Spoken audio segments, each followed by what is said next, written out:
জন্মটা বিরাট দুর্লভ জন্ম। জন্মটা যতক্ষণ আছে ততক্ষণ যেন প্রাণ ভরে মন ভরে হরি নাম করতে পারি, কৃষ্ণ কথা বলতে পারি। তা আপনাদের এখানে এটা তো গ্রাম, কিন্তু একটা কথা ভাববেন বাবা, এই গ্রাম যেখানে আমরাও গ্রামের থেকে মানুষ হয়েছি, কিন্তু একটা গ্রামে আস্তে আস্তে একটা গ্রামে যদি কোনো ভক্ত বাবা বসবাস করে, যেমন আমি নিজ চোখে এখানে দেখতে পাচ্ছি, অনেক ভক্তের বদন দর্শন করতে পাচ্ছি, হ্যাঁ, অনেক ভক্তকে আমি নিজের চোখে দেখতে পাচ্ছি। আচ্ছা, একটা কথা বলো নেই যে ভক্তকে চিনবো, ভক্তকে চেনার কিছু উপায় আছে বাবা, তাই না? ভক্তকে চেনার কিছু কিছু উপায় আছে। প্রথম উপায় কি না, ভক্তের গলায় থাকবে তুলসীর মালা, তাই না? হ্যাঁ, আর কপালে থাকবে তিলক, বা আর হাতে থাকবে, হাতে মোবাইল। রাধে এখন থাকছে তো তাই বলেছে, সঠিক কথাই বলেছে, কিন্তু না, ভক্তের হাতে থাকবে না, ভক্তের থাকবে ওই সুন্দর নামের মালা। তাই এগুলো হচ্ছে ভক্তকে চেনার লক্ষণ। কিন্তু আমরা এখন এই কলিযুগের অনেক ভক্ত হয়েছি বাবা, অনেক রকমের ভক্ত হয়েছি, যারা মানুষকে দেখাবার জন্য অনেক রকম ভক্ত সেজে থাকি। কি বাবা, সত্য কথা না? দেখবেন মানুষজনকে দেখার জন্য যে জীবনে কোনো দিন হরিনাম করে না, আর দেখবেন কীর্তন শুনতে আসার সময় ওই নামের মালা হাতে নিয়ে জপ করতে করতে আসবে, লোককে দেখাতে হবে না যে আমি জপ করি। এমন অনেক মানুষ আছে, দেখবেন, আমার কথা মিলাবেন, হ্যাঁ, কিছু মনে করবেন না। এই যে আস্তে আস্তে মহাজনরা বলছে, শোনো, আপন ভজন কথা না কহিবি যথা তথা, তবেই পাবি অমূল্য রতন রে খেপা রাধা কৃষ্ণের চরণ। আপনি ভজন করেন, আপনি সাধনা করেন, আপনি মালা জপ করেন, এটা জানাবার জন্য আপনার পাঁচজনকে জানাবার দরকার নেই, আপনি নিজে পালন করুন, দেখবেন এটাই বেশি কৃপা লাভ পাবেন, লোককে দেখাবার জন্য দরকার নেই। জানেন, এই যে আপনারা, আমি আজকে যে কীর্তন শুনতে এসে যে আসনটাতে বসে আছি, ও মায়েরা বলতে পারবেন যে আসনে আপনারা আজকে বসেছেন, এই আসনের নাম কি? যে আসনটাতে বসে আছেন এই আসনের নাম কি? যে আসনটাতে আপনারা বসে আছেন এই আসনটির নাম হচ্ছে ব্যাসাসন। এই ব্যাসাসনে বসে কারা? এই ব্যাসাসনে বসে কীর্তন শোনে কারা জানেন? ওই ব্রহ্মা বিষ্ণু মহেশ্বর, তারা এই ব্যাসাসনে বসে হরিকথা কৃষ্ণ কথা শ্রবণ করে। আজকে আপনারা তাদের যোগ্যতাটা পেয়ে আজকে পূর্ণ কর্মের ফলের জন্য এই ব্যাসাসনে বসার সুযোগটা পেয়েছে। এবার শুনুন, কীর্তনটা কোনো ছেলে খেলার বিষয় নয় গো। আপনি যখনই কীর্তন আসরে ব্যাসাসনে বসবেন, দেখুন, মন দিয়ে শুনবেন মায়েরা, যখনই কীর্তন এই ব্যাসাসনে আপনি বসবেন, আপনার ডান পাশে বসে আছে আপনার গুরুদেব, আপনার বাম পাশে বসে আছে গোলক বিহারী গোবিন্দ, আপনার নিচে আছে মা ধৈত্রী, আর আপনার উপরে বসে তারা আছে আপনার পূর্বপুরুষরা, যারা কর্মদোষে ভূত লোকে পেত লোকে ঘুরে বেড়াচ্ছে, আর আপনাদের দিকে তাকিয়ে আছে, ওরে আমার বংশের যদি কোনো ছেলে মেয়ে একবার কীর্তনে গিয়ে ব্যাসাসনে বসে একবার নিতাই গৌর হরি বলতে পারে, তাহলে তাদের জন্য আমরা সবাই উদ্ধার পেয়ে যাব। একবার যদি কৃষ্ণ নাম করে তাদের জন্য আমরা উদ্ধার পেয়ে যাব। তাহলে আপনারা বসেছেন, আপনারা যদি মনোযোগ সহকারে কীর্তন শ্রবণ করতে পারেন, তাহলে আপনার জন্য গোবিন্দ উদ্ধার পাবে, আপনার জন্য আপনার গুরুদেব উদ্ধার পাবে, আপনার জন্য মা ধৈত্রী উদ্ধার পাবে, আপনার জন্য আপনার পূর্বপুরুষরা উদ্ধার পাবে। তা কৃপা করে এই আসনটা কোনো ছেলে খেলার আসন নয়। আজকে গৌরাঙ্গ মহাপ্রভু মানে দাপর যুগে ভগবান কৃষ্ণ তিনি মনে মনে ভাবলেন যে আমাকে প্রেম নিতে গেলে রাধা রানীর কাছে যেতে হবে। তাই সেই ভগবান ছুটতে ছুটতে যাচ্ছে রাধা রানীর কাছে। রাধে রাধে, ও রাধে, দেখো না, দেখো আমি এসেছি তোমার কাছে। ঠিক এইভাবে একটু মন দিয়ে তাকাবেন। ও রাধে, দেখো না আমি এসেছি তোমার কাছে।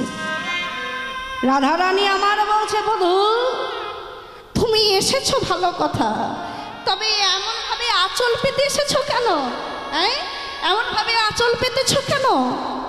রাধে, জানো রাধে, আজকে আমি আঁচলটা পেতে ভিখারির মতো তোমার কাছে দাঁড়িয়ে আছি, কারণ তোমার কাছে একটা জিনিস নেব বলে।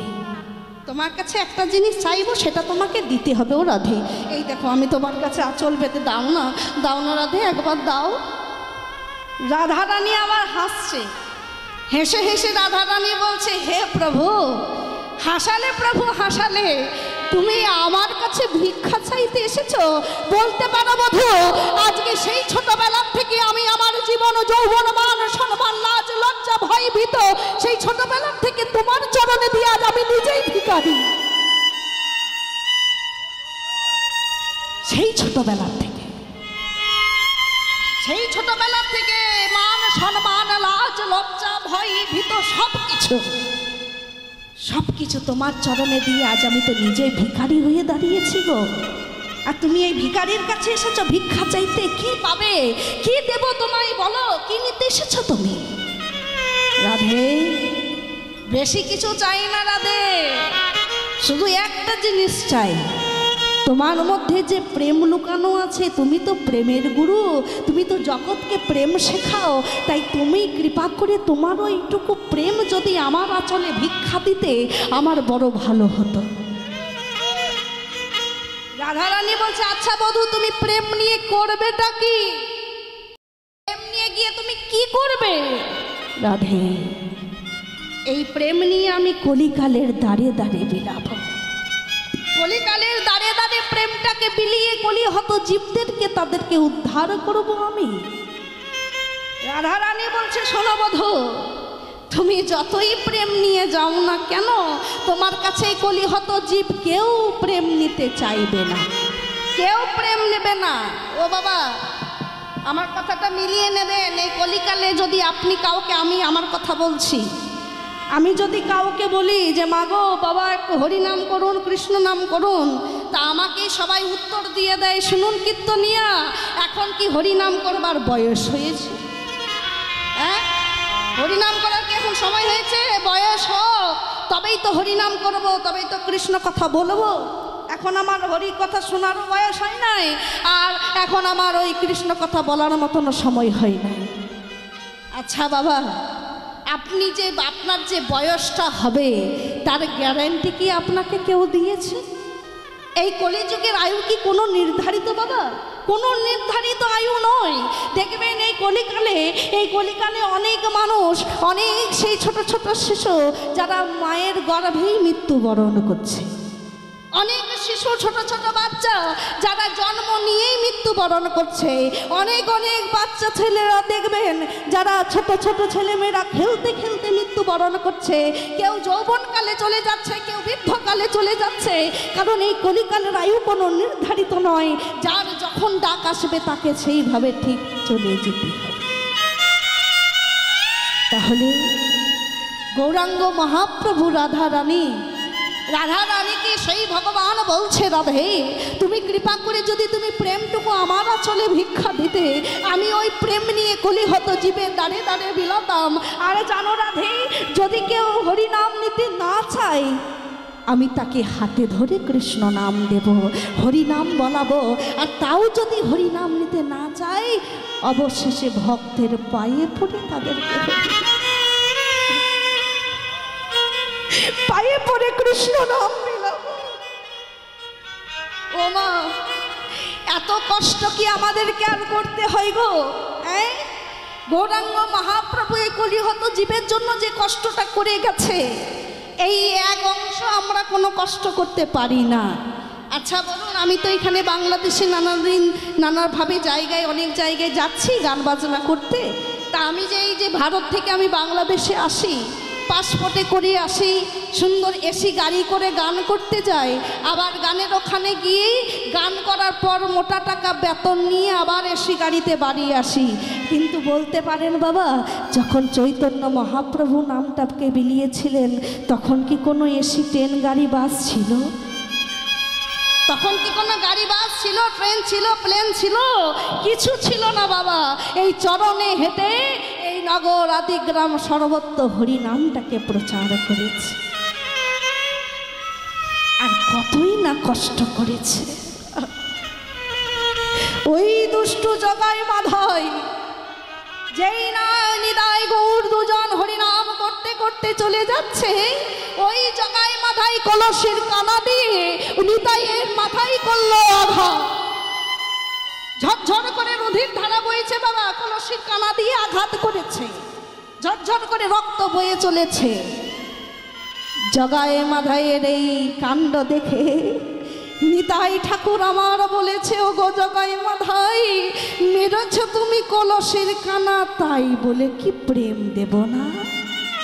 তুমি কলসের কানা মারলে তার বলে কি আমি প্রেম দিতে ভুলে যাব? না না না না না না, আমরা এসেছি কলিকালে হরিনাম বিলাবার জন্য। যতদিন এই কলিহত জীবকে হরিনাম না বলবো, যতক্ষণ না এই হরিনাম বলিয়ে তাদেরকে উদ্ধার না করবো, ততদিন আমাদের এই আসা যাওয়াটাই সার হয়ে যাবে। সেই গৌরাঙ্গ মহাপ্রভু আসতে, সেই গৌরাঙ্গ মহাপ্রভু রাধা রানীর কাছে প্রেমের ডালি মাথায় করে নিয়ে এসে অন্তরঙ্গে কৃষ্ণ ভাব, বহিরঙ্গে রাধা ভাবকে অঙ্গে স্বীকার করে দুই দেহ এক হয়ে অবতীর্ণ হলো গৌরাঙ্গ মহাপ্রভু হয়ে। যে মহাপ্রভু, যে চৈতন্য মহাপ্রভু ফাল্গুন পূর্ণিমার তিথিতে জন্মগ্রহণ করেছেন মা সচী মাতার গর্ভে। আচ্ছা বাবা, আপনার একটা কথা বলুন, আমরা এই কলিহত জীব, আমরা ওইখানে অনেক মায়েরা আছে যাদের সন্তান হয়েছে, যারা মা ডাক শুনতে পেয়েছেন। আচ্ছা, আমরা তো নবজাত শিশুকে জন্ম দিই, কিন্তু সচী মাতা এমন আছে, সচী মাতা এমন কি কর্ম করেছিল যার জন্য ভগবান এসেছে তার গর্ভে? হ্যাঁ, সচী মাতা কি এমন পুণ্য অর্জন করেছিল যে যে সেই সচী মাতার গর্ভে ভগবান উদয় হয়েছে? জানেন মা, আসবে না কেন শুনে রাখুন। অদ্বৈত প্রভু বেদ আস্বাদন করে গঙ্গার জলে একটা তুলসী পত্র ভাসিয়ে দিচ্ছে আর বলছে, প্রভু এই কলিহত জীবের করুণ অবস্থা, এই কলিহত জীব কেউ কৃষ্ণ নাম বলে না, হরি নাম বলে না, কৃপা করে তুমি একবার এসো, একবার এসে কলিহত জীবকে উদ্ধার করে যাও। এই বলে কাঁদতে কাঁদতে তুলসী পত্রটা গঙ্গার জলে ভাসিয়ে দিল। আর সেই তুলসী পত্র ভাসতে ভাসতে ভাসতে ভাসতে চলে যাচ্ছে। এইদিকে সচী মাতা যেই না গঙ্গার তীরে গঙ্গার জলে স্নান করতে এসেছে বাবা, গঙ্গার জলে যেই না স্নান করেছে, সম্মুখে দেখছে তুলসী পত্র। যেই না তুলসী পত্রটা দেখতে পেয়েছে, এমন সময় সচী মাতা তুলসী পত্রটাকে হাতে তুলে বলছে, তুলসী রে তুলসী রে, যদি পেতে চাও কৃষ্ণ সেবা, আমি আমার জন্য সন্তান চাইছি না তুলসী, তুমি একজন এমন কাউকে আমার গর্ভে সন্তান করে দাও যাতে সে সারা জীবন কৃষ্ণ নাম বলতে পারে। তাও না একটা কৃষ্ণ ভক্তের জন্ম দাও। এই বলে কাঁদতে কাঁদতে সচী মাতা আমার তুলসী পত্রটা সেবা করেছে। যেই না তুলসী পত্রটা সেবা করলো, সেই তুলসী পত্র সেবা করার পর সচী মাতার গর্ভে উদয় হলো সেই ভগবান। ও মায়েরা, যদি ভগবানের চরণে দেওয়া তুলসী পত্র কোনো মা সেবা করে যদি সেই মা গর্ভবতী হয়, তাহলে কি সেই গর্ভের সন্তান তুলসীর কৃপা পাবে না? হ্যাঁ, নিশ্চয়ই পাবে। সেই ভক্তের আশীর্বাদ পেয়ে সচী মাতার গর্ভে উদয় হলো গৌরাঙ্গ মহাপ্রভু। হরি বল হরি বল হরি বল। তাই সবাই মিলে একবার উলধ্বনি করতালি দিয়ে আমাদের গৌর এলো রে, এই সোনার নদিয়া। সবাই মিলে মায়েরা উলুর ধ্বনি শঙ্খ ধ্বনি শব্দ শোনা যাই আমাদের গৌর এলো রে। সবাই মিলে উলুর ধ্বনি দিয়ে করতালি দিয়ে, একসাথে করতালি দিয়ে,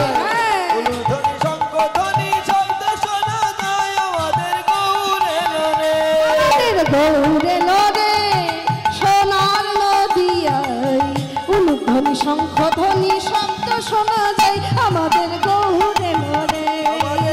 উলুর ধ্বনি সোনার নদিয়ায়,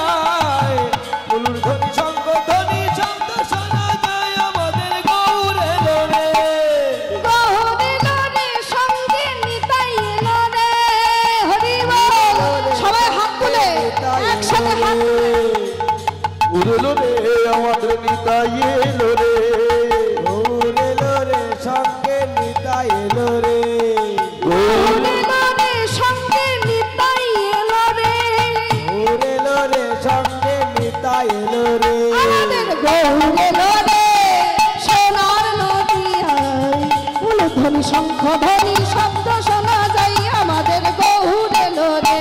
হরি বল।